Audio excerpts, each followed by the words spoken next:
छोटे शेयर ऊंची छलांग और दर्शकों के काफ़ी सारे सवाल हमें ऑलरेडी मिल चुके हैं। रचित भाई, आप कुछ बोलना चाह रहे थे?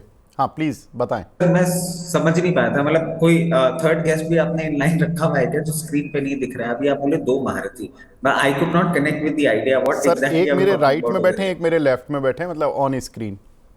On screen. तो सर राइट वालों को तो मैं समझ सकता हूँ, लेफ्ट वालों को बहुत ज्यादा सीरियसली नहीं लेना चाहिए, मैं आपको पहले सर क्लियरली मैं बताता सीरियसली, हूँ। देखिए सीरियसली मैं पर्सनल लेवल पे नहीं ले रहा हूँ, मैं प्रोफेशनल लेवल पे देख रहा हूँ कि आप स्टॉक मार्केट के महारथी हैं। बाकी तो हमारी मजाक और वो सब चलता रहता है, उसमें तो दोस्ती आ रही है, उसमें महारथी नहीं बोलूंगा मैं। उसमें तो अच्छा हम फिर आपको ठीक है परेशान सर। कर देते हैं। उसमें तो, उसमें मजाक जब होती है तब तो मैं और अंशुल जीत जाएंगे, अंशुल भाई हम जीत जाएंगे दोनों क्योंकि आप थोड़े से शरीफ प्रवृत्ति के हो, आप थोड़े से शैतान हो, लेकिन हम आपको कर लेते हैं, मैनेज शैतान कर लेते हैं। सर शैतान कहाँ से? सर सर चंचल बोल नोटी, दीजिए, नौ शैतान प्रवृत्ति तो मत ही बोलिए। अरे सर, नोटी वाला शैतान, वो वाला शैतान नहीं। चलिए आगे बढ़ते हैं। देखिए बहुत सारे सवाल मिल रहे हैं। पूनम जी का सवाल है, अंशुल जी आपसे प्रिंस पाइप पर, इस पर सब व्यू बता दीजिए अपना। प्रिंस पाइप सर कंसोलिडेशन में फिलहाल कल की कैंडल थोड़ी सी खराब थी, लेकिन उसमें वॉल्यूम नहीं है। वॉल्यूम लेस देन 40-50% और 50 डे एवरेज वॉल्यूम है। तो इस सेलिंग बार को मैं ये मान के चल रहा हूँ कि लॉन्ग्स को शेक करने की कोशिश है। इवेंचुअली 367 जब भी निकलेगा, इसमें अच्छी खासी तेजी आ जाएगी। सर एक स्टॉक स्टैंडर्ड डिस्क्लेमर से बता रहा हूँ, सुबह 505 रुपए में क्लाइंट्स को बाई दिया है। अभी 520 है, थोड़ा सा मतलब मनी लाइन पे देने में हल्का सा लेट है, बट अभी भी ले सकते हैं इस स्टॉक में। यहां से भी 60-70 रुपए की तेजी बन सकती है। आरती ड्रग, इसका रिजल्ट भी लास्ट अच्छा। क्वार्टर में ठीक आया था और अभी रिजल्ट आने वाला है। आरती ड्रग 505 से हमारे क्लाइंट लॉन्ग हो सकते हैं। थोड़ा सा लेट हो गया हूं आपको बताने में, बट 520 में भी बहुत बेहतरीन लग रहा है। मोटे वॉल्यूम से फटा है। अभी कितना बजा? अभी 11 बजा है और 300% वॉल्यूम हो चुका है 50 डे एवरेज का। तो मेरे ख्याल से डे क्लोज होते होते 7-8x अगर 50 डे एवरेज वॉल्यूम हो जाए तो कोई बड़ी बात नहीं है। और इतना होता है तो 535-540 तो प्रोबेबली आज ही होना चाहिए। तो स्टॉक मेरे को बहुत बेहतरीन लग रहा है। चलिए, पर ये अंशुल भाई 8% ऊपर हो चुका है ये। आप सुबह बढ़िया चला था, 505 के ब्रेकआउट पे दे दिया था मैं। शो चालू होने में लिखा भी था यहाँ पेपर में, एकदम भूल गया मैं बताना। भूला मत करो, वैसा तो फिर हमारे दर्शकों के साथ नाइंसाफ़ी हो जाएगी। आप लिख लिया करें पहले, जब शो से पहले आ रहे हो कि आज ये वाले स्टॉक बोलने हैं। देखो अब मैं क्षमा 505 वाला 520 पर तो, 505 वाला 520 पर मैं होता तो हिम्मत नहीं होती। अब देखो किसी की हिम्मत वाला कोई आदमी दूसरा हो तो ले ठीक है। अच्छा, आप दूसरा ले लो, आलू वालिया कंस्ट्रक्शन। बिल्कुल अभी अभी थोड़ी देर पहले बाई दिया है 1095 में। खाली हाँ, 2 रुपए ऊपर 1097। चलिए ये ये जा रहा है ठीक है। यहाँ से 75 रुपए ऊपर। 1175, 74-80 पे बड़ा रेजिस्टेंस है, वहां तक निकल जाएगा और मेरे ख्याल से 2 ही 3 दिन में निकलना चाहिए। अंशुल भाई ये भी 6% ऊपर है आज, क्या बात है? आज आपको सारे वो वाले 6-8% वाले दिख रहे हैं क्या? माइक्रो कैप और स्मॉल कैप अगर आप प्ले कर रहे हैं ना, तो परसेंटेज नहीं देखना है। 4-5%, 3-4% तो आपको ऊपर मिलेंगे ही मिलेंगे। आप वो 1-2% ऊपर लार्ज कैप ही पकड़ पाओगे। Micro cap small cap play कर रहे हो, 4-5% तो ऊपर मिलेगा ही मिलेगा, क्योंकि जाना उसको 30% है। 4% चलने के बाद तो आपको क्लियर होता है कि हाँ ये आउट ऑफ ऑल विनर है, तो उतना तो आपको देना ही पड़ेगा। चलो ठीक है। एक हमारे दर्शक हैं सचिन सेठिया जी, ममता मशीनरी में क्या करें? रचित भाई इसमें आप अपना व्यू दे दीजिए। सर ममता मशीनरी में ये पूछ रहे हैं, मुझे एक्चुअली ना बहुत सही लग रहा है। मतलब मेरे को लगता है कि मुझे ना अंशुल भाई के साथ और शो करना चाहिए। और इसके पीछे का कारण ये है कि मैं तो जवाब इतने दे नहीं पाता हूँ, बट ये जितने कॉन्फिडेंटली आपको जवाब दे पा रहे हैं ना, I am having a very good feel good factor. Mamta machinery अगर देखें सर, जिस तरीके से ये चल रहा है ना, अभी आप देखिए इसने ब्रेकआउट की कोशिश कर रहा था, उस पर सक्सेसफुल नहीं हो पाया है। कहीं ना कहीं आपको सपोर्ट लेता हुआ दिखेगा 456 के आसपास। अगर ये 456 पे सपोर्ट लेता है, उसके बाद आपको एक अप ट्रेंड पे ये जाता हुआ दिखेगा, जो कि 524 रुपए तक जाता हुआ दिख सकता है। देखो रचित भाई, होता क्या है ना, जब हम ऑफ कैमरा मिलते हैं ना, तो जितना हमारी सिटिंग होती है, तो उससे एक फ्रेंडशिप वाला कल्चर आपके साथ केवल मैं एक बार मिला। आप अगर इस वीक में आ रहे हो तो बताइए, आ रहे हैं आप इस वीक नेक्स्ट में वीक आ दिल्ली? रहा हूँ सर। नहीं नहीं सर, इस वीक तो मैं उदयपुर जा रहा हूँ, नेक्स्ट वीक मैं आने की पूरी कोशिश में हूँ। और आइए। जैसे ही आने का होगा डेफिनेटली आपको पहले बताऊंगा और फिर मिलेंगे। ठीक है, मैं और सुमित जी मिलते हैं फिर। देखिए आप थोड़ा सा आपका जो ये नहीं नहीं फियर नहीं फैक्टर है ना, नहीं क्योंकि मुझे मुझे सुमित ने बताया कि आपका अंदर थोड़ा सा एक पता नहीं मेरे साथ कुछ फियर फैक्टर चलता है। मैंने कहा ऐसा तो कभी हुआ नहीं, तो बट चलिए सर इस बार ये फियर फैक्टर खत्म ही कर देता हूं। मैं आगे बढ़ता हूं। काफी सारे सवाल सुपर चैट पर आ रहे हैं। ध्रुव पात जी का सवाल है, ग्रीव्स कॉटन और पीएनबी गिल्ड्स में पूछ रहे हैं, अंशुल भाई इनको एवरेज कर सकते हैं क्या इन लेवल्स पर, और स्टॉप लॉस और टारगेट बता दीजिए। सर पीएनबी गिल्ट एक बड़ी रेंज के अंदर है, वीकली चार्ट पे एक बड़ी कैंडल बनी थी, उसी के अंदर इनसाइड बार चल रहा है। रेंज है 102.45 और 87। मिड ऑफ द रेंज से सपोर्ट लेके चला है तो 102.45 तक तो आराम से चला जाएगा। इसके ऊपर निकला तो ब्रेकआउट है। एवरेज करना चाहिए तो जवाब ना है, यहाँ पे एवरेज नहीं बनता। एवरेज करना ही है तो रेंज के लो 87 पे बनेगा। फिलहाल जो पोजीशन है उसको होल्ड कीजिए, 102.45 पे दोबारा सवाल पूछेगा। दूसरा ग्रीव्स कॉटन, कंप्लीट साइडवेज के बाद अभी पहली कैंडल है जहां पे मोमेंटम बना है। अगर ये इसी तरीके से क्लोज हुआ तो फिर एक बार बाइंग ट्राई की जा सकती है। बाकी आइडियली 218 रुपए 80 पैसे का रेजिस्टेंस है, ये निकलने के बाद एक्चुअल तेजी डेवलप होगी। तो मैं 218-80 निकलने के बाद ही किसी तरह की लॉन्ग पोजीशन रिकमेंड करूंगा। ठीक है। प्रीति अग्रवाल जी पूछ रही हैं रेडिंगटन, इसमें क्या करें रचित भाई? देखिए रेडिंगटन इन्होंने कोई अपनी प्राइस बताई सर, कितने पे लिया है क्या नहीं, किया है? इन्होंने कुछ नहीं भी नहीं। बताया, कि आपका केवल व्यू जानना चाहती हैं।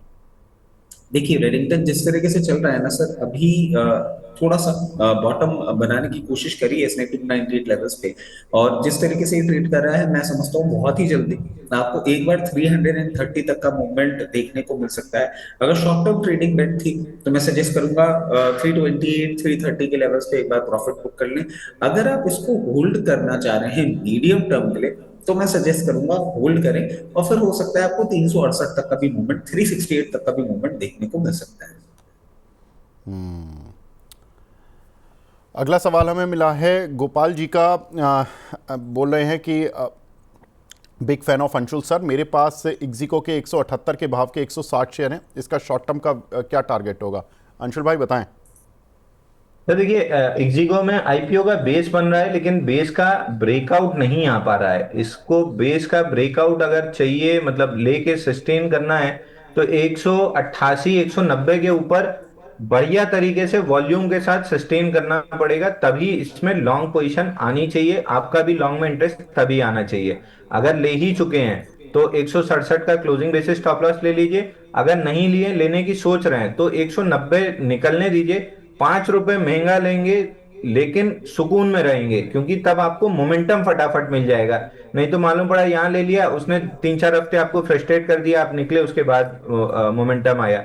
190 का अलर्ट लगाइए, उसके बाद लीजिएगा, ताकि फटाफट में आपको 240 रुपए मिले। तो 190 निकलने का वेट कर लीजिए। अगला सवाल हमें मिला है यहाँ पर टाटा टेक पर। टाटा टेक पर वैसे हम डिस्कस कर चुके हैं, लेकिन मैं एक बार रचित भाई का भी एक व्यू ले लेता हूँ। रचित भाई आपका व्यू क्या है टाटा टेक पर आफ्टर रिजल्ट्स? देखिए सर रिजल्ट्स में जिस तरीके से अनाउंसमेंट हुए हैं, मैं एक चीज बोलता हूं कि अब फाइनली इसको देख के ऐसा लग रहा है कि the counter is coming out the woods. जिस तरीके से मैनेजमेंट की कमेंट्री भी आई है, एक कॉन्फिडेंस इन्फ्यूज होता हुआ दिख रहा है। और मैं समझता हूँ जिस तरीके का भी अप मूव दिखा रहा है आपको बहुत जल्दी 788 तक का मूवमेंट दिखा सकता है। और अगर आप इसको एक साल का समय देते हैं तो मैं बहुत ज्यादा बुलिश तो नहीं आपको साउंड अभी करता हुआ दिख सकता हूँ, बट एक साल के अंदर अंदर मैं समझता हूँ जैसे इसके क्वार्टर 3 के रिजल्ट्स आउट होंगे तब तक ये आपको 960 तक के मूवमेंट भी करता हुआ दिखा सकता है। चलिए, अगला सवाल हमें मिला है यहाँ पर राजेश राणा जी का सामी होटल पर। इस पर क्या व्यू रहेगा अंशुल भाई आपका? सर सामी होटल आप ही के शो पे अपन ने डिस्कस किया था इसको। नहीं, ये लास्ट वेडनेसडे डिस्कस हुआ था। मनी 9 पे, जब ये 228 रुपए का ब्रेकआउट दे रहा था। अभी फिलहाल हाई बना है 244 का, तो आपको ठीक ठाक 2 साल की एफडी का रिटर्न तो मिल रहा है। But somehow I would say कि अगर आपके पास है तो आप आधी पोजीशन बुक करके पहले रिस्क फ्री हो लीजिए, ताकि अगर बाजार गिरा या ये स्टॉक रिवर्स किया, स्टॉप लॉस कटा, तो आपके घर से कुछ नहीं जाएगा। बाकी आधी पोजीशन को कम से कम 270 के लिए प्ले करना चाहिए, क्योंकि आइडियली जो कप एंड हैंडल है 208 दिन का, जिसका ब्रेकआउट 228 पे आया है, इसका टारगेट 300 रुपए बनता है। तो रिस्क फ्री हो लीजिए आधी पोजीशन बुक करके, बाकी आधी को 270 और 300 तक के लिए प्ले करना चाहिए, बट रिस्क फ्री पहले हो जाइए। ठीक है। इंडोटेक ट्रांसफार्मर, इस पर अविनाश जी का सवाल है सर, 2774 के लिए हुए हैं रचित जी इन्होंने, इस पे क्या करें? सर इंडोटेक ट्रांसफॉर्मर इन्होंने ले रखे हैं 2774 2774 के, और अभी चल रहा है सर 1860 1800 के आसपास, तो 900 रुपए का लॉस हो रहा है इनको सीधा सीधा। और क्या करें सर? सर देखिए अभी जिस तरीके से इसका पैटर्न दिख रहा है, मुझे इसमें कोई अपसाइड तो नहीं आता हुआ दिख रहा है, और देर इज अ प्रोबेबिलिटी कि ये जो रीसेंट लोज मारे थे उसके आसपास आपको जाता हुआ दिख सकता है। अगर आप चाहें थोड़ा सा, अगर आप इसको एवरेज करने की पोजीशन में आते हैं, तो मैं एक ही चीज सजेस्ट करूंगा, इसको थोड़ा सा भी करेक्ट हो जाने दें, और दो लेग निकलेंगे सर एवरेज के। 1640 एक पहला लेग होगा, और 1560 ये दूसरा लेग होगा। 1640 पे एक बार एवरेज करें, एक्सट्रीम मार्केट वॉलेटिलिटी में 1560 तक जा सकता है, उस लेवल पे अपना फाइनली एवरेज करके रखें। और उसके बाद जब ये आपको बाउंस बैक देगा, तो सबसे पहला लेवल जो खुल के आता है वो आता है नियर अबाउट 2080 का। चाहे तो 2080 में थोड़ा सा अपना पोजीशन ऑफलोड करें, अगर ऐसा नहीं और होल्ड करना चाहते हैं एटलीस्ट मीडियम टर्म के लिए, तो आपको फिर 2360 तक के भी लेवल्स ये दिखा सकता है। ठीक है। अगला सवाल हमें मिला है डी मनीष जी के नाम से, कुछ आईडी बना हुआ है। इनका सवाल है सर, HCL और चोलामंडलम इन्वेस्ट कर सकते हैं क्या करंट लेवल्स पर? अंशुल जी, HCL के तो नतीजे पर वैसे हमने चर्चा की थी, 3% नीचे भी है। HCL और चोलामंडलम में से कोई आपको ठीक लग रहा है इन लेवल्स पर? तो चोलामंडलम दो है, एक फाइनेंस है, एक फाइनेंस होल्डिंग है। इन्वेस्टमेंट वाला चोलामंडलम इन्वेस्टमेंट। तो चोलामंडलम में 185 दिन बल्कि ज्यादा हो गए, अब तो खिंचते खिंचाते वीसीपी हो गया है 204 दिन का, लेकिन अभी ब्रेकआउट नहीं आया है। ब्रेकआउट आएगा 1670 के ऊपर। फिलहाल पैटर्न अंडर डेवलपमेंट है, जब तक 1494 के ऊपर है आई वुड बिलीव कि ये वीसीपी पैटर्न बना रहा है, कंप्लीट करेगा, ब्रेकआउट देगा, बट मैं प्रीएम्प्टिव बाई नहीं करूंगा इस स्टॉक में। मैं 1670 के बाद ही बाई करूंगा, तब मेरे को पूरी क्लियरिटी होगी कि ये स्टॉक 2000 रुपए जा रहा है। अभी मेरे को क्लियरिटी नहीं है। 1670 के ब्रेकआउट पे 99.99% क्लियरिटी मिल जाएगी कि ये स्टॉक 2000 रुपए जा रहा है, तब प्ले करेंगे। क्योंकि आपको याद होगा श्रीराम फाइनेंस ऐसे ही पिवट के पास पूरा घूमते घूमते एकदम से नीचे आ गया। HCL टेक ने भी वही किया, 1730 के बाद घूमते घूमते एकदम से नीचे आ गया। तो HCL टेक जो अभी हमने डिस्कस किया, पहले गैप पे रिएक्शन नहीं मिला है, दूसरा गैप 1482 1526 है, इस जोन से गैप थोड़ा सा रिएक्शन मिलना चाहिए, अगर मिला तो बाई करेंगे। ठीक है। एक हमारे दर्शक हैं कृष्णा अहीर जी, इनका सवाल है एशियन पेंट में। एशियन पेंट में क्या करें रचित जी, क्योंकि इस काउंटर पर काफ़ी कुछ एक अच्छा मूव मिला था, लेकिन अब रिट्रेस होने लगा है, 2500 के पार भी पहुंच गया था, अब थोड़ा रिट्रेस हुआ है सर, क्या करें इस पर? देखिए सर, एशियन पेंट्स जब हम लोअर लेवल्स पे बात करते थे, तब यही बात करते थे कि इस तरीके का मूवमेंट आपको करता हुआ दिखा सकता है। अभी हो सकता है कि जिस तरीके से ये रिट्रेसमेंट अपना दिखा रहा है, थोड़ा सा डाउनसाइड आपको बनाता हुआ दिख जाए।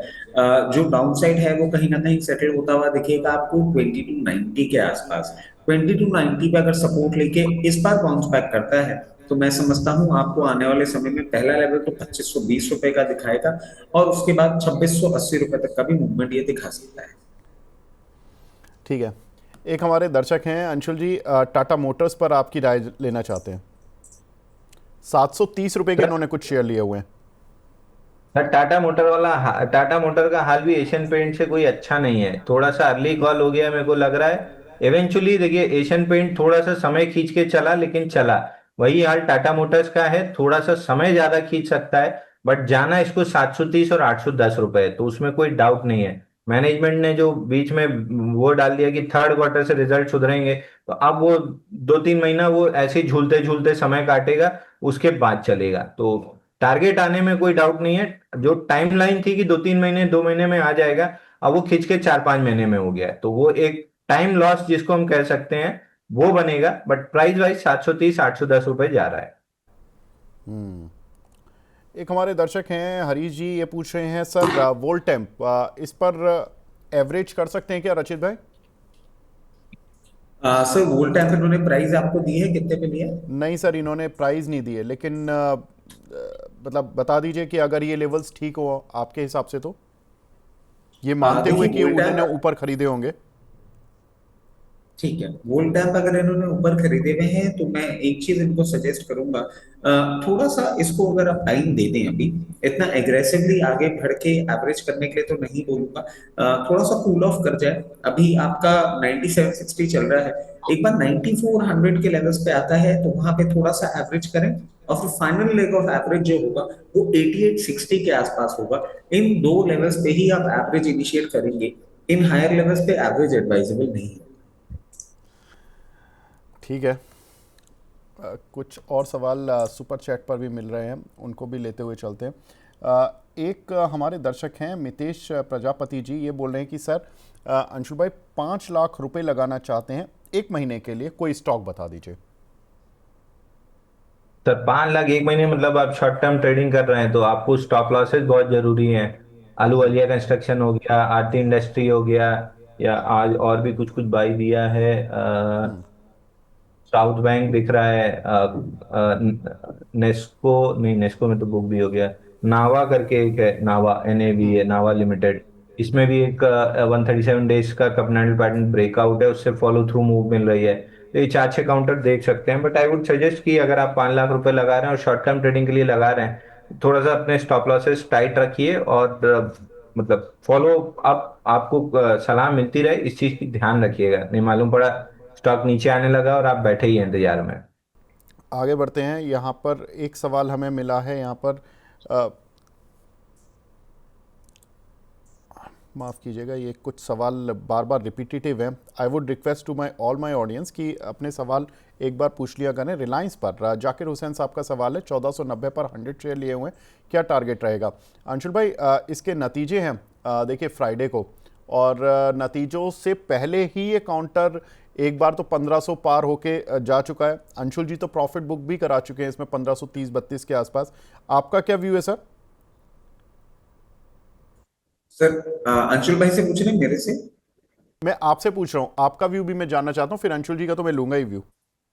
देखिए मेरे हिसाब से अगर आप इसको मीडियम टर्म के लिए होल्ड करके रख सकते हैं, अभी कुछ भी नहीं करना चाहिए आपको, आराम से होल्ड करिए। इन मीडियम टर्म हम एक्सपेक्ट कर सकते हैं एक बार आपको ये 1680 रुपए तक का भी लेवल दिखा सकता है। अगर आपने इसको शॉर्ट टर्म ट्रेडिंग बेट के हिसाब से लिया है तो मैं आपको दो चीजें सुझा देता हूँ। एक तो आपके लिए बहुत इंपॉर्टेंट हो जाता है, क्योंकि शॉर्ट टर्म के लिए आपने लिया है, एक स्टॉप लॉस के साथ आप बैठे जो कि आएगा 1448 का, और जो टारगेट्स हैं वो आपके कहीं ना कहीं बहुत पास हैं, 1540 के आसपास। तो ये दो लेवल्स के आप अपनी पोजीशन उस हिसाब से मैनेज कर रहे हो, मीडियम टर्म के लिए तो विचलित ना हो, मेंटेन करें पोजीशन। ठीक है अंशुल भाई, देखिए रिजल्ट्स आ रहे हैं, आप वैसे तो प्रॉफिट बुक करा चुके हैं इस काउंटर पर, लेकिन अभी आपको क्या आप राय देंगे? अगर किसी को 3-4 दिन के लिए कुछ प्ले करना हो तो कर सकता है क्या रिलायंस पर? के हिसाब से बात कर रहे हैं तो हाई लाइकली है कि ये 1640, सॉरी 1460, 1414 और 1395 तीनों लेवल टेस्ट कर सकता है। बट ये डिप अगेन बाइंग अपॉर्चुनिटी होगी medium term long term players के लिए, क्योंकि जाना इसको 2000 रुपए है। ये जो पूरा पैटर्न का ब्रेकआउट बना है, इसका टारगेट 2000 रुपए है, तो जाना इसको 2000 है। तो आप अपना टाइमिंग देखिए, जैसे मैं शॉर्ट टर्म प्लेयर था तो मैं अपना 1530 पे निकल गया, वहां पे सेलिंग प्रेशर फेस होने लगा था। अब ये डिप पे maybe I would be a buyer, अगर मेरे को और कोई अच्छी अपॉर्चुनिटी नहीं मिली तो मैं रिलायंस वापस से इसी रेंज में बाई कर लूंगा। बट अगर आप long term medium term investor हैं तो इस डिप का वापस से उपयोग कीजिए अपने लॉन्ग्स को ऐड करने या फिर अगर नहीं है तो फ्रेश बाई करने के लिए। तो 1414, 1395 ये जोन मेरे को हाई लाइकली आते हुए दिख रही है। इस जोन में मैं वापस से बाहर रहूंगा। देखिए, रचित जी आए और कोई वाइन स्कॉच का सवाल ना है, ऐसा मुश्किल ही होता है। सुला वाइन यार्ड आ गया सवाल सर। अविनाश जी का सवाल है। इन्होंने 319 रुपये के कुछ शेयर लिए हुए हैं और अभी 300 रुपये के आसपास चल रहा है, तो इनको ठीक ठाक सा नुकसान हो रहा है डे बाय डे। सर क्या करना है इस पर? सर आई थिंक इसी के बारे में हमने लास्ट वीक भी बात करी थी सोलियावन यार्ड की कि ये जो महाराष्ट्र का भी स्टेप हुआ था वो दो एक के लिए था तो पॉजिटिव, बट अभी ये थोड़ा सा डाउनसाइड आपको और बढ़ाता हुआ दिख सकता है। अभी जिस तरीके से ये बिहेव कर रहा है मैं समझता हूँ कोई नियर टर्म इनको ब्रीदर नहीं देखने को मिलेगा। ये मूवमेंट इसको 268 लेवल्स तक ड्रैग कर सकता है। अगर हायर लेवल पे ले रखा है तो एवरेज वहीं पे करेंगे, उससे पहले नहीं। और 268 पे एवरेज करने के बाद थोड़ा सा इसको टाइम देंगे और जैसे ही ये आपको वापस 313 316 रुपए के आसपास मिलेगा वो 268 वाला एवरेज डिप्लॉय करके अपनी बाइंग प्राइस नीचे लेकर आएंगे और फिर थोड़ा सा समय देंगे। थोड़ा सा समय मतलब 3-4 क्वार्टर आपको इंतजार करना पड़ सकता है, उसके बाद आपको 360 लेवल्स देखने को मिले तो एग्जिट कॉल भी ले सकते हैं। ठीक है। एक हमारे दर्शक हैं सुरिंदर कौर जी, हमारी दर्शक हैं। इन्होंने अंशुल भाई एक सवाल पूछा सुपर चैट पर। कैरिसिल इन्होंने 840 रुपये के लिए हुए हैं, 3 वीक तक होल्ड करने को कहा था। प्लीज़ अपसाइड टारगेट बता दीजिए। 3 वीक हैं, 3 वीक हो गए हैं क्या? 175 शेयर है इनके पास 840 के कैरिसिल के। कैरोसेल वीकली पे अभी भी डेवलप हो रहा है। वीकली मूविंग एवरेज में अभी और 2-3 हफ्ते लगेगा, बट इवेंचुअली स्टॉक 1050 तक जाते हुए दिख रहा है मेरे को। जो फ्लैगिश एक्शन है वीकली पे अभी कंप्लीट नहीं हुआ है और कंप्लीट होने का इंतजार करना भी नहीं चाहिए। कई बार थोड़ा सा जल्दी चल जाता है, तो अगर है आपके पास आराम से रखिए, कोई दिक्कत नहीं दिख रही है। ब्रेकआउट आने में थोड़ा सा और हो सकता है, 2-3 हफ्ते समय ले, हो सकता है इसी हफ्ते में ब्रेकआउट ले ले, बट नियर ब्रेकआउट है। और ब्रेकआउट जब भी आएगा 1050 तक का टारगेट आपको मिलेगा, तो आराम से होल्ड करना चाहिए। ठीक है, तो यहाँ पर प्रॉफिट तो बन रहा है अभी, और मैडम आप होल्ड करेंगे तो ज़्यादा अच्छा रहेगा इस काउंटर पर, और आपको पैसा बनता हुआ दिखाई देगा। एक हमारे दर्शक हैं यहाँ पर विनोद जैन साहब हैं, 3M इंडिया पर पूछ रहे हैं। 32,000 के रेट के लिए हुए हैं अंशुल जी, रचित जी। इन्होंने 6 महीने का व्यू पूछ रहे हैं ऑन चार्ट्स। देखिए सर ऑन चार्ट्स तो I think Anshul ji would be the right man to answer, but जितना मैं समझ पा रहा हूँ इन्होंने 32,000 पे ले रखे हैं और 6 महीने का व्यू ये मांग रहे हैं।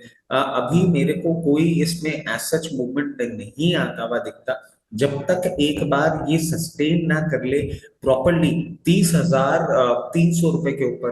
30,300 रुपए के ऊपर कुछ टाइम अगर ये स्पेंड करता है उसके बाद आपको मूवमेंट आता हुआ दिखेगा और वो मूवमेंट इसको लेके जा सकता है अराउंड 32,400 और उसके बाद 34,800 तक। अंशुल जी फटाफट से एक बार चार्ट भी देख के बता दीजिए क्या लग रहा है आपको। सर मैं स्टॉक का नाम मिस कर गया, sorry. 3M India, 3M India P ये 29,000 के करीब का चल रहा है। 3M, P for Patna. Three three three वाला, अच्छा, न्यूमेरिक वाला 3 और सही। M फॉर मुंबई वाला। सर ये तो बाइंग क्लाइमेक्स वाला स्टॉक है, इसने फील्ड ब्रेकआउट और बाइंग क्लाइमेक्स दोनों किया है। 39,500 पे बाइंग क्लाइमेक्स का पहला टारगेट था 27,900, वो कंप्लीट हो गया है। अगला टारगेट इसका आता है 23,700, जो शायद ना अचीव हो, क्योंकि रिएक्शन ठीक ठाक था और एक बेस बना रहा है। तो अब ये स्टॉक लंबे समय तक एक रेंज में रह सकता है, ऊपर 31,200 और नीचे 26,600। इस रेंज में अगर 4-6-8 महीना कट जाए तो कोई सरप्राइज नहीं होगा। मोमेंटम नहीं है इस काउंटर में। नीरज यादव जी पूछ रहे हैं सर, इसाफ स्मॉल फाइनेंस बैंक, इस पर आपका राय रचित जी। 34 रुपए का चल रहा है ये। सर ईसा हाँ, ESAF इसाफ स्मॉल फाइनेंस बैंक 34 रुपए का है सर ये। 34 रुपए का चल रहा है और ईसा सर जिस तरीके से ये बैंक आपको मूवमेंट करता हुआ दिखा रहा है आप देखें 34 का चल रहा है सर, बुक वैल्यू है 37 रुपए 70 पैसे की, मगर रिटर्न ऑन इक्विटी -20% रहा है। अभी इसमें कोई आपको मैजिक होता हुआ नहीं दिखेगा, थोड़ा सा टाइम लगेगा इसको। इसको एक बार सस्टेन करने दीजिए नियर अबाउट 3680 के ऊपर, उसके बाद आपको कोई मूवमेंट आता हुआ दिखेगा, और वो जो मूवमेंट है वो आपको एक बार 48 रुपए 48 तक जाता हुआ दिख सकता है। बट बहुत ज्यादा मैं बुलिश नहीं हूँ, अगर आपकी रेट के आसपास ही चल रहा है ना, मैं सजेस्ट करूंगा इससे निकल के कहीं और बेटर प्रोपोजिशन ढूंढे, वो बेटर है। ठीक है। एक हमारे दर्शक हैं अतुल कुमार जी, इन्होंने सुपर चैट पर क्वेश्चन भेजा है। मैराथन नेक्स्ट जेन 690 का इन्होंने लिया हुआ है, स्टॉप लॉस और टारगेट पूछ रहे हैं अंशुल जी इस काउंटर पर। सर इसमें बना तो है ब्रेकआउट, इसमें कल के सेशन में 730 रुपए का ब्रेकआउट बना है। इंस्टीट्यूशन होल्डिंग भी ठीक ठाक है स्टॉक में, चलने को 790 800 तक जा सकता है। बट प्रॉब्लम दूसरी है, प्रॉब्लम है रियलिटी इंडेक्स की। वहां पे 3 साल का वीवैप टेस्ट करने के बाद रिएक्शन आ रहा है, लेकिन रिएक्शन जैसा चाहिए था वैसा नहीं आ रहा है। तो अगर रियलिटी इंडेक्स फेल किया तो ये स्टॉक भी फेल हो जाएगा। अगर आपके पास है तो 700 रुपए का क्लोजिंग बेसिस स्टॉप लॉस ले लीजिए। ऊपर में ठीक ठाक अगर पूरा पैटर्न कंप्लीट किया तो लगभग 300 रुपए का पैटर्न है, तो 1000 रुपए मिल सकता है। एग्रेसिव ट्रेड है, स्टॉप लॉस के बिना मत कीजिए। आइडियल स्टॉप लॉस 680 का है, राउंड फिगर लेना है तो 700 रुपए क्लोजिंग बेसिस पे ले सकते हैं। ठीक है। एक हमारे दर्शक हैं शाहजी चौधरी साहब, इन्होंने भी सुपर चैट भेजी है। रशीद भाई, साइन लाइफ 792 रुपये पर इन्होंने लिए हुए हैं, इस पर आपका व्यू जानना चाहते हैं। साई लाइफ इन्होंने 792 रुपए पे ले रखे हैं, और अभी 813 रुपए चल रहा है। सर जिस तरीके से इसने मूवमेंट किया है, मैं इनको एक ही चीज सजेस्ट करूंगा, थोड़ा सा कॉशियस अप्रोच अब रखना इम्पोर्टेंट हो जाएगा। और ये मैं क्यों कह रहा हूँ, क्योंकि इस मूवमेंट के बाद ना कभी भी एक बार आपको एक रिट्रेसमेंट मिल सकता है लोअर लेवल्स पे आने के लिए। तो एक हम स्टॉप लॉस लगा के रखेंगे इसमें, बहुत strict 788 closing basis stop loss. और जिस तरीके से मूवमेंट कर रहा है, अगर आपने शॉर्ट टर्म ट्रेडिंग बेट के लिए लिया था तो कहीं ना कहीं 848 के आसपास जाए, अपना प्रॉफिट बुक कर ले। और अगर मीडियम टर्म के लिए आप होल्ड कर रहे हैं तो मैं सजेस्ट करूंगा थोड़ा सा और टाइम दे दें, हो सकता है आपको 888 तक का मूवमेंट भी करता हुआ दिखा दे। अंशुल जी, आपने भी ये डिस्कस किया था क्या जुलाई फर्स्ट वीक में साइन लाइफ? सर 2 जुलाई को एक बड़ा ब्रेकआउट बना था, उस दिन डिस्कस हुआ था लगभग 805 806 के भाव पे। उस दिन कैंडल वापस से मतलब हाई बनाया था 738 का, लेकिन क्लोज होते होते नीचे आ गया था। वापस से 7 दिन की कंसोलिडेशन करके कल ब्रेकआउट दिया है। तो नेक्स्ट राउंड में जब भी 830 के ऊपर टिका तो जो पुराना अपना टारगेट है लगभग 950 रुपए करीब का, वो टेस्ट हो जाना चाहिए। तो हमारे क्लाइंट्स इस पे अभी भी लॉन्ग है, और शायद आपके दर्शक भी होंगे ही। बिल्कुल ठीक है।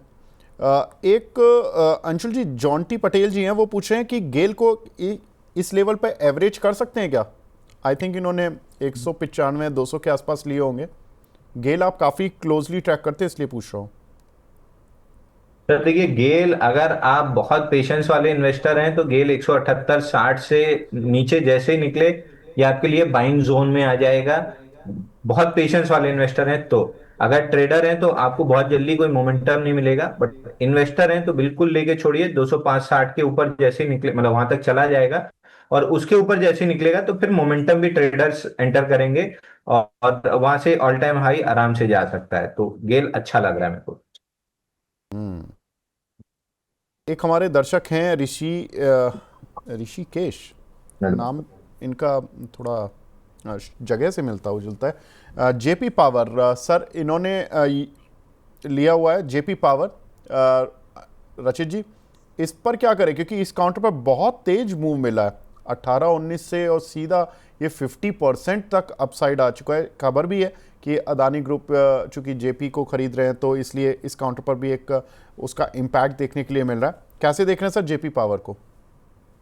सर देखिए, वैसे मैं आपको एक चीज बताता हूँ, इनका एनसीएलटी में असाइनमेंट जो था वो 57,000 करोड़ रुपीस का था। पहले जब इनिशियल स्टेज हमने इसमें मूवमेंट देखा था ना, तो बातें आ रही थी कि अडानी ग्रुप इसको 14,000 करोड़ में उठाएगा, जयप्रकाश एसोसिएट को। कल ब्लूमबर्ग के हवाले से जितनी न्यूज आ रही है वो ये बताया जा रहा है कि 12,000 करोड़ रुपए पे ये डील हो सकती है। अब आप देखिए, जितना ये डील का साइज छोटा होता जा रहा है ना, उतना ही शेयर होल्डर्स के लिए क्या प्रॉब्लम बनती जा रही है कि आपका स्टॉक टेक ओवर के बाद ना एक रीस्ट्रक्चरिंग में जाएगा। एक या तो स्टॉक कंसोलिडेशन हो सकता है, इक्विटी रिडक्शन हो सकता है। किस तरीके से मूवमेंट होगा, नोबडी नोस। आप कोई बहुत एक अच्छे टेक ओवर पे नहीं जा रहे, एनसीएलटी से आपका असाइनमेंट उठाया जा रहा है। तो ये जो मूवमेंट है ना, मैं आपको बोलूंगा, आपने ले रखा है, आपको जहां भी 27-29 रुपए के आसपास एग्जिट मिलता है और आपने इसको एज ए ट्रेडिंग बेट लिया था, निकल जाए। अगर आप एक रिस्की इन्वेस्टर हैं और टाइम दे सकते हैं, और ये भी देख सकते हैं कि जो आपने इक्विटी यहाँ पे ले रखी है वो 50% इरोड हो जाए, और उसके बाद जब अडानी चलाए, और इतना अगर आपके पास पेशेंस है, क्योंकि हमने ऐसी स्टोरीज भी देखी हैं जहां पे ऐसा टेक ओवर होता है और हॉस्टाइल मूवमेंट्स होते हैं और सारा होता है। अगर वो स्टोरी आप फेस करना चाहते हैं तो बने रहें, अगर नहीं तो 27 से 29 रुपए की रेंज में जहां आपको पोजीशन मिलती है एग्जिट करें और नमस्ते कर लें इससे। बिल्कुल ठीक है। अंशुल जी की रिक्वेस्ट आ गई है कि 11:58 तक ही वो रहेंगे, फिर उन्हें 2 मिनट उन्हें तैयार भी होने में लगेंगे। आगे बढ़ते हैं। ATGL, इन्होंने एक हमारे दर्शक हैं भाविन कुमार जी। हाँ सर, रचित जी बताइए। सर, कौतूहल का विषय बन गया है, दूसरी बार आपने ये बात कही है। ऐसी क्या, कौन सी जगह जाने वाले हैं ये, जो ये भी इतने खुश हो रहे हैं, आप भी इतने खुश हो रहे हैं। मैं जानना जरूर चाहूंगा कि उनको तैयार भी होना पड़ेगा वहां जाने के लिए। तो प्लीज मेरे को और दर्शकों को इस चीज का थोड़ा ज्ञान करा दें, ताकि हम अंशु सर को वहां पे देख सकें। सर देखिए, दर्शकों के तो मैं सवाल ही ले सकता हूं, दर्शकों को इस बारे में तो नहीं बता पाऊंगा, लेकिन हाँ मैं आपको जरूर बता दूंगा, अगर with due permission from Anshul ji, अगर वो मुझे इजाज़त देंगे तो। अंशुल जी और मेरा एक कुछ हमारा मजाक है जो कि हम करते रहते हैं अक्सर, और ये मुझे चैट पर लिख रहे थे अभी, क्योंकि मेरा जो मोबाइल है ना, इस पर दर्शकों के सुपर चैट आते रहते हैं, अंशुल जी के सुपर चैट आते रहते हैं, तो वो थोड़ा सा हमारा भी चल रहा था। तो ये बोले सर मुझे नहीं, ये 11:58 ऐसी ही पर शुरू शूट कर करने देना। जा रहे हैं ना जो पब्लिकली दिख पाएगी। हाँ हाँ तो सर, फिर सर बिल्कुल वैसे ही बिल्कुल पता बिल्कुल लग बिल्कुल जाएगा। बिल्कुल बिल्कुल। आप देखिए सर, ये सर देखिए, ऐसा है, कुछ कुछ मजाक के ना एक दायरे होते हैं। तो बड़े भाई छोटे भाई से कर सकते हैं, सब कर सकते हैं, छोटे भाई बड़े भाई से नहीं कर सकते हैं। तो यहाँ पे मेरे हाथ बंधे हुए हैं। बिल्कुल ठीक है। अब देखो, आपने बताया अंशुल जी, तो अब फंसे हुए तो आप हो, अब हम क्या करें। अब बड़े भाई हैं, ठीक है, अब हम उतना तो मजाक करेंगे ही, चलिए। लेकिन एक दर्शक है हमारे साथ, भाविन कुमार जी ATGL पर पूछ रहे हैं। अंशुल जी, आप काफी क्लोजली देखते हैं इसको, 676 पर क्या करना है इस पर। सर एक बार स्टॉक का नाम रिपीट कर दिए। ATGL, Adani total gas. ATGL में कल मूव आया नहीं सर, जैसा मैं एक्सपेक्ट कर रहा था वैसा मूव आया नहीं। आएगा 2 4 5 दिन, हफ्ता 10 दिन में आएगा। 652 प्रिसाइसली लेवल आता है। हाँ, 652 के ऊपर जैसे ही सस्टेन करेगा, आप देखिए ना पूरा एक गिरावट में, वॉल्यूम एकदम ही नहीं है। जिस भी दिन बड़े वॉल्यूम से मूव आएगा, 652 के ऊपर सस्टेन करना स्टार्ट करेगा, स्टॉक में बढ़िया अपमूव ट्रिगर होगी 708 रुपए तक के लिए। अदानी ग्रीन में पहले आ गया। अगेन मैं उस समय भी बोल रहा था कि अगर आप रिलेटिव स्ट्रेंथ पे रखेंगे, अदानी पावर टॉप पे आता है, अदानी ग्रीन सेकंड आता है, एटीजीएल थर्ड आता है, और अदानी एनर्जी सॉल्यूशन एकदम फोर्थ पे आता है। तो उसी लिहाज से परफॉर्म भी कर रहा है। अदानी पावर सबसे अच्छा परफॉर्म कर रहा है, अदानी ग्रीन सेकंड बेस्ट चल रहा है। किसी ना किसी दिन 752 के ऊपर, 652 के ऊपर जैसे ही एटीजीएल में मूव आएगा, वहां भी 708 रुपए के टारगेट खुल जाएंगे। तो ये जो पूरी कंसोलिडेशन और गिरावट है, ये एक्यूमुलेशन की जोन है। अगर इसमें आप एक्यूमुलेट करते हो तो आपको सस्ता मिलेगा। मोमेंटम प्ले करने जाओगे तो फिर वही होगा, 4 5% ऊपर के बाद आपको क्लियर होगा कि हाँ आज ब्रेकआउट दे रहा है, तब आप बाई करोगे। ठीक है। एक हमारी दर्शक है बाना प्रभा बोरिया जी, इनका सवाल है कोकोया कैमलिन पर। रचित भाई, कोकोयो कैमलिन, अगर इस आप काउंटर को देखते हो तो। सर ये वही है ना, कैमलिन ग्रुप जो हमारी इंक वगैरह बनाते थे, and then there was a some merger और takeover which happened between the companies, और उसके बाद अभी 122 रुपए पे चल रहा है। बिल्कुल बिल्कुल बिल्कुल सर, आप बिल्कुल देखिए, यही होता ना अच्छा पढ़ाई का फ़ायदा। साहब देखिए, हिस्ट्री से शुरू कर दिया। आ जाइए सर, नहीं इसी सर, पर क्योंकि यही काउंटर है। हाँ, देखिए सर, जिस तरीके से ये मूवमेंट दिखा रहा है ना, अभी कोई मैजिक नहीं होता हुआ दिख रहा है। फॉर द टाइम भी आपको इसको थोड़ा सा टाइम देना पड़ेगा अगर आप मीडियम टर्म इन्वेस्टर हैं। मैं यही चीज सजेस्ट करूंगा, अभी हो सकता है आपको एक दो क्वार्टर इसके रिजल्ट्स आते हुए दिखें। उसके बाद 148 के ऊपर एक बार इसको एक अपना क्लोजिंग कराने दीजिए। 148 के ऊपर जब ये अच्छा मूवमेंट आपको करता हुआ दिखाएगा ना, तो पहला लेवल तो 190 रुपए का होगा, और दूसरा लेवल 220 रुपए तक का आपको आता हुआ दिख सकता है। पोजीशन अपनी बरकरार रखें। कंपनी में आज सच कोई प्रॉब्लम नहीं है, बट अभी कोई मूवमेंट नहीं आता इसमें। एक सवाल मिला है हील विद होम्यो, रोटो पंप पर सवाल पूछे हैं, 315 के लिए हुए इन्होंने। अंशुल जी, इसमें क्या करें? तो पंप, सर पंप वाले स्टॉक्स में आया तो था मूव, लेकिन फॉलो थ्रू एक्शन नहीं मिला। और रोटो पंप्स में अगर आप देखेंगे वीकली चार्ट पे रेजिस्टेंस था 109 रुपए, और वहीं से परसों के सेशन में रिजेक्शन मिला। कल भी फॉलो थ्रू सेलिंग थी, आज भी फॉलो थ्रू सेलिंग है। बट सबसे अच्छी चीज ये है कि तीनों दिन में कोई भी वॉल्यूम नहीं है, तो मोस्ट लाइकली लिक्विडिटी लेने नीचे जा रहा है, समवेयर अराउंड 94 93 की जोन में मिलना चाहिए। वहां पे वापस बेस बनाएगा और ऊपर चलेगा, तो अप ट्रेंड में कोई डेंट नहीं है, बट रेजिस्टेंस जोन आया था, वहां से प्रॉफिट बुकिंग और वापस से राइट साइड डेवलप करेगा, फिर चलेगा। समय लगेगा 2-3 महीने का, बट स्टॉक में अच्छी अपमूव मिल सकती है। इस बीच में एक आध रिजल्ट भी है, अगर वो भी ठीक ठाक आ जाता है तो एक और अच्छा ट्रैक्शन मिल जाएगा इसको। ठीक है, एक सवाल रिंकी रीत जी का आपसे है। अंशुल जी, जुबिलेंट फूडवर्क पर आपका व्यू और टारगेट क्या होगा? जुबलियंट फूडवर्क, हाँ जी। Jubilant food, sir Jubilant food sideways है। देखिए डेली चार्ट पे आप देखेंगे एकदम साइडवेज दिखेगा, वीकली चार्ट पे देखेंगे तो आपको एक छोटा सा पिनेंट काइंड ऑफ पैटर्न दिखेगा, तो ये डेवलपमेंट में है। डेवलपमेंट कब खत्म होगी ये किसी को नहीं पता, लेकिन प्राइस चार्ट पे 720 रुपए ये निकलने के बाद ये डेवलपमेंट खत्म हो गए, पैटर्न का ब्रेकआउट बन जाएगा और टारगेट इसका खुल जाएगा समवेयर अराउंड 800 रुपए। और 800 निकलता है तो फिर ऑल टाइम हाई, पहले एक बार 800 ही पकड़ के चलेंगे। बाई अगर करना है तो 720 के बाद कीजिएगा, नहीं तो ये कंसोलिडेशन यहाँ से 2 हफ्ते चल सकती है, 8 हफ्ते चल सकती है, 18 हफ्ते चल सकती है, ये कहना नेक्स्ट तो इम्पॉसिबल है। 720 निकले तुरंत बाई कर लीजिएगा, 800 रुपए चला जाएगा। ठीक है, विशाल जी पूछ रहे हैं पीएनबी के शेयर में किस लेवल पे खरीदें, क्या करें, टारगेट स्टॉप लॉस क्या रखें? रचित भाई फटाफट से बता दीजिए, अब थोड़ा सा 2-3 मिनट में मैं जल्दी से ले लेता हूँ सारे सवाल। ठीक है, पीएनबी में अभी आपको कुछ भी नहीं करना चाहिए, पीएनबी को थोड़ा सा नीचे आ जाने दीजिए। इसमें बाइंग अपन चालू करेंगे 104 रुपए के आसपास से। 104 रुपए के आसपास से 96 तक की रेंज में मिलता है, वहां अक्यूमुलेट कर लेंगे, क्योंकि ये जिस लेवल पे चल रहा है ना, ये इसका medium term short term target था। और मीडियम टर्म के लिए अगर आप इसको लेते हैं तो टारगेट आपको दे देता हूँ 128 रुपीज का, आपको देखने को मिल सकता है।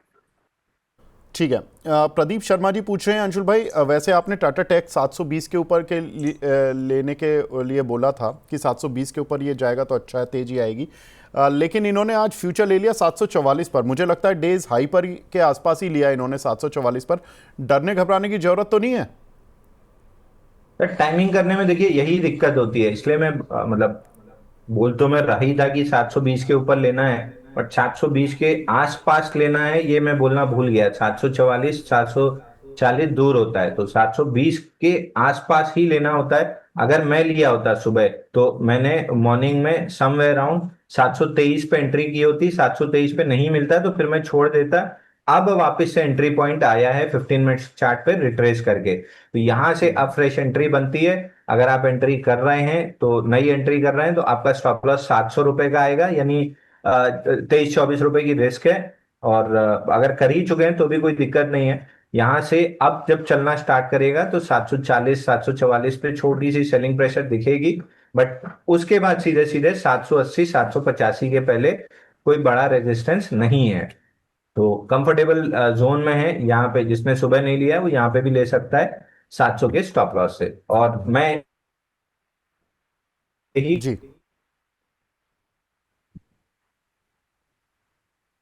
ठीक है। शीतल जी का सवाल है दीपक फर्टिलाइजर पर कोई इंट्राडे व्यू है क्या? रशीद भाई आपका। देखिए इंट्राडे मैं I am not the right man, but वैसे अगर आप देखें ना सर, फर्टिलाइजर सेक्टर ने आज थोड़ा सा मूवमेंट दिखाना चालू किया है फाइनली। आप जैसे फैक्ट देख लें, एनएफएल देख लें, राष्ट्रीय केमिकल फर्टिलाइजर देख लें, मैं समझ रहा हूँ फर्टिलाइजर को आप इंट्राडे प्ले के तौर पे मत लें। इसमें थोड़ा सा अगर आप समय दे सकते हैं तो जरूर अपनी पोजीशन बना लें। और बहुत ही अगर मैं आपको नियर टर्म का टारगेट दूं तो 1740 ऑन कार्ड्स, थोड़ा सा एक दो दिन की पोजीशन लेके खरीदिएगा, इंट्राडे मूवमेंट के लिए मत खरीदिए। ठीक है। एक हमारे दर्शक हैं निष्ठा श्रीवास्तवा जी, अंशुल भाई ये पूछ रही हैं टाटा पावर 1 साल के लिए लिया है, 10% प्रॉफिट आ रहा है, प्रॉफिट बुक करें या निकल जाएं?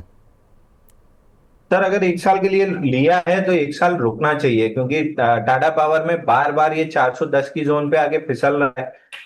जिस भी दिन निकालेगा, 4-5 फील्ड अटेम्प्ट हो चुके हैं, जिस भी दिन निकालेगा 447 चला जाएगा, तो 447 पे आप वहां पे प्रॉफिट 440 447 के बीच में कहीं भी आप प्रॉफिट बुक कर सकते हैं। फिलहाल एक बार होल्ड करना चाहिए।